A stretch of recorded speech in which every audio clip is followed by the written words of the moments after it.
तरफ जहां UP police बिल्कुल एक्शन मोड में है, वहीं आए दिन हत्या और मारपीट जैसे मामले सामने आते रहते हैं।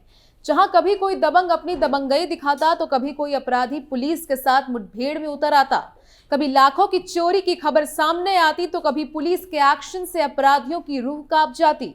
मोदी सरकार जुर्म का नामो निशान मिटाने के लिए बिल्कुल एक्टिव मोड में है। नमस्कार, आप देख रहे हैं कैपिटल टीवी की स्पेशल स्टोरी और मैं हूं आपके साथ राजप्रीत कौर। आज आपको ऐसे ही एक जुर्म के बारे में हमारे इस स्पेशल स्टोरी में बताएंगे कि कैसे एक पिट्ठू बैग में निकले 500 की नोटों की इतनी गड्डियां कि पुलिस भी देख के दंग रह गई। तो बिना देरी किए चलिए शुरुआत करते हैं। पिट्ठू बैग से निकली नोटों की गड्डियां, कैश देख पुलिस भी रह गई दंग, योगी लेंगे तगड़ा एक्शन। दरअसल उत्तर प्रदेश के चंदौली जिले में स्थित पंडित दीनदयाल उपाध्याय जंक्शन की जीआरपी ने एक साधारण से दिखने वाले शख्स के पास से 40 लाख रुपए बरामद किए हैं। बरामद किए गए सभी नोट 500 रुपए के हैं। जीआरपी के अनुसार इस भारी रकम को बिना किसी कागजात के अवैध तरीके से ट्रांसपोर्ट किया जा रहा था। पुलिस ने इस मामले में एक शख्स को गिरफ्तार कर लिया है, जो कि मूल रूप से राजस्थान के बीकानेर का रहने वाला है। 40 लाख रुपए की भारी रकम को लेकर ये शख्स पंडित दीनदयाल उपाध्याय जंक्शन की जीआरपी के अंतर्गत आने वाले दिलदार नगर रेलवे स्टेशन से पटना जा रहा था, जहां चेकिंग के दौरान जीआरपी के जवानों ने इसे पकड़ लिया। फिलहाल पुलिस आगे की विधिक कार्रवाई कर रही है। दरअसल बीते दिन पंडित दीनदयाल उपाध्याय जंक्शन की जीआरपी थाना क्षेत्र के अंतर्गत आने वाले DDU junction Patna rail route पर स्थित दिलदार नगर में जीआरपी के जवान माघ मेले के मद्देनजर रूटीन चेकिंग कर रहे थे। इस दौरान उनकी नजर एक साधारण से दिखने वाले शख्स पर पड़ी, जिसके पास एक भारी पिट्ठू बैग मौजूद था। शक के आधार पर जब जीआरपी के जवानों ने इस युवक के बैग की तलाशी ली तो हैरान रह गए। पिट्ठू बैग में 500 के नोट की गड्डियां थी। इसके बाद दिलदार नगर स्टेशन पर मौजूद जीआरपी के जवान इस युवक को पकड़कर दीनदयाल उपाध्याय जंक्शन ले आए, जहां पर इस युवक से पूछताछ की गई। जीआरपी के अधिकारियों के मुताबिक बरामद की गई रकम स्क्रैप कारोबारी की है, जो हवाला के माध्यम से दिलदार नगर से पटना ले जाई जा रही थी। इतनी भारी रकम के संबंध में इस युवक के पास किसी भी तरह का वैध कागजात नहीं था, जिस पर जीआरपी ने कार्रवाई करते हुए इस रकम को जब्त कर लिया। जीआरपी ने इस मामले की जानकारी इनकम टैक्स और अन्य एजेंसियों को दे दी है। जीआरपी अब इस बात का भी पता लगा रही है कि ये रकम किस कारोबारी की है, जो अवैध तरीके से पैसे का ट्रांसपोर्ट करवा रहा था। पुलिस ने क्या बताया? मामले में Kunwar Pratap Singh, deputy SP GRP Varanasi, ने बताया कि माघ मेले के मद्देनजर दिलदार नगर रेलवे स्टेशन पर जीआरपी और आरपीएफ के द्वारा चेकिंग की जा रही थी। इसी दौरान एक संदिग्ध व्यक्ति दिखाई दिया, जिसके पास पिट्ठू बैग था। जब इसके बैग की तलाशी ली गई तो उसमें से 40 लाख रुपए बरामद हुए। पूछताछ के दौरान उसने अपना नाम चंद्र प्रकाश शर्मा बताया और ये भी बताया कि ये स्क्रैप हवाला का पैसा है, जिसे दिलदार नगर से पटना लेकर जाया जा रहा है। इसमें आईटी विभाग को सूचना दे दी गई है, वो लोग आ गए हैं और आगे की कार्रवाई उनके द्वारा ही की जाएगी। दरअसल इससे पहले ऐसा ही एक और मामला सामने आया था, जहां डीआरआई टीम के हत्थे कार सवार 3 तस्कर चढ़े थे। चलिए उसके बारे में भी हम आपको आज की इस स्पेशल स्टोरी में विस्तार से पॉइंट टू पॉइंट बताते हैं। एक तरफ जीएसटी चोरी पर सरकार का शिकंजा कसता जा रहा है, तो दूसरी तरफ सोने की तस्करी का रैकेट मजबूत हो रहा है। सराफा कारोबारी अपने कैरियर तस्करी की भाषा में ट्रैवलर के जरिए प्रदेश में तस्करी का सोना ला रहे हैं। इसमें सबसे बदनाम लेकिन महफूज रूट कोलकाता, मुजफ्फरपुर, मुगल सराय का इस्तेमाल हो रहा है। खुफिया एजेंसियों के मुताबिक हर महीने 250 किलो से ज्यादा सोना बदनाम रूट से आ रहा है।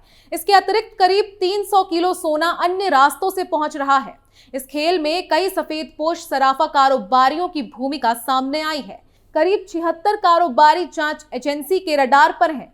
वहीं इनमें से सबसे ज्यादा कानपुर, लखनऊ व गाजियाबाद के हैं। जांच एजेंसियों के मुताबिक सबसे पहले ज्यादा तस्करी का सोना नेपाल के रास्ते आता था। अब इसका बड़ा हिस्सा चीन से म्यांमार में प्रवेश करता है। इसके बाद मंडले क्लेवा मार्ग से भारत म्यांमार सीमा पर लाया जाता है। मणिपुर, मिजोरम व नागालैंड के दुर्गम इलाकों से यह सोना भारत पहुंचता है और फिर सड़क मार्ग से एक हिस्सा यूपी पहुंचता है।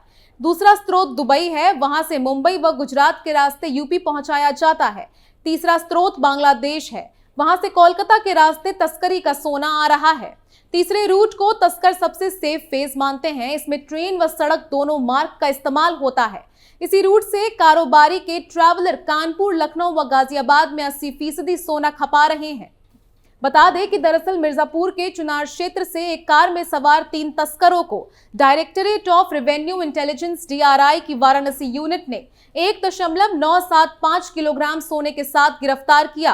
तीनों तस्करों की पहचान मध्य प्रदेश के जबलपुर के राजा बाजार निवासी संगीत जैन, विजय कुमार पटेल और मनोज कुमार गौतम के रूप में हुई है। तीनों को स्पेशल CJM की अदालत में पेश कर न्यायिक अभिरक्षा में जेल भेज दिया गया है। DRI की वाराणसी यूनिट को सूचना मिली थी कि कार सवार 3 तस्कर कोलकाता से विदेशी सोना लेकर जबलपुर जा रहे हैं। इस सूचना के आधार पर DRI की वाराणसी यूनिट के आसूचना अधिकारियों की टीम सक्रिय हुई। DRI के आसूचना अधिकारियों की टीम ने चंदौली से मिर्जापुर मार्ग पर घेराबंदी कर चुनार के समीप कार सवार संगीत, विजय और मनोज को पकड़ा। तलाशी में तीनों तस्कर के पास से 1.975 किलोग्राम सोना बरामद किया गया। तीनों तस्करों के खिलाफ मुकदमा दर्ज कर उन्हें अदालत में पेश किया गया।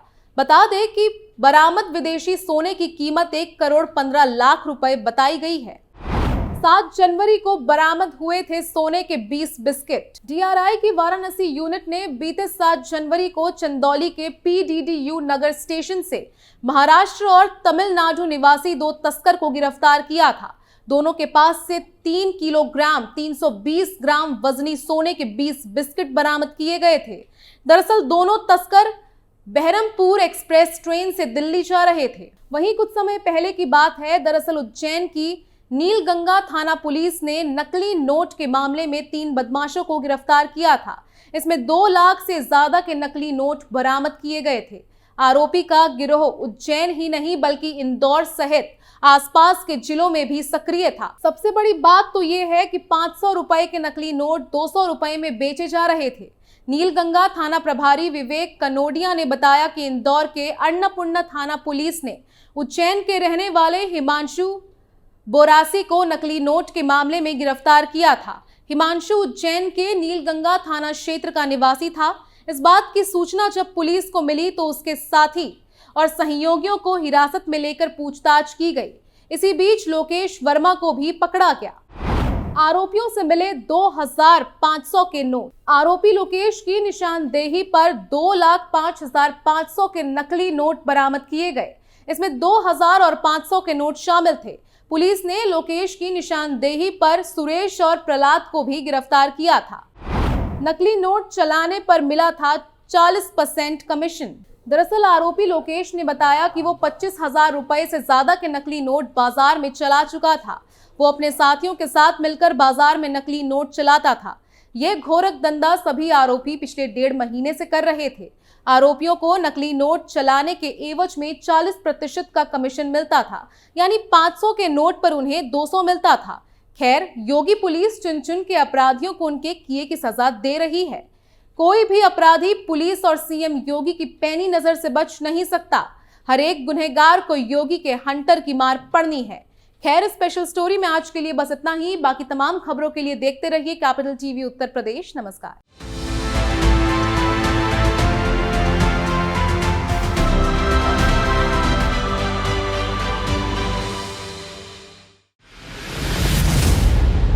मैं राजनीति करता नहीं, पर राजनीति को बहुत गहरे तक समझता हूं। मैं लोगों के बीच रहता हूं, लोगों के मन को अच्छे से जानता हूं।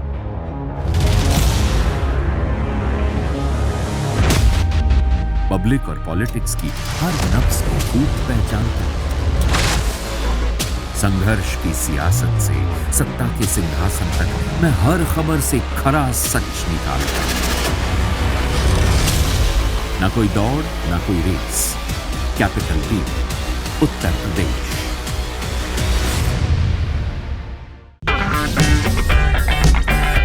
अगर आपको हमारा वीडियो पसंद आया हो तो इसे लाइक करें, हमारे चैनल को सब्सक्राइब करें और हाँ, बेल आइकन दबाना ना भूलें ताकि आप तक हमारे वीडियो की नोटिफिकेशन पहुंचती रहे।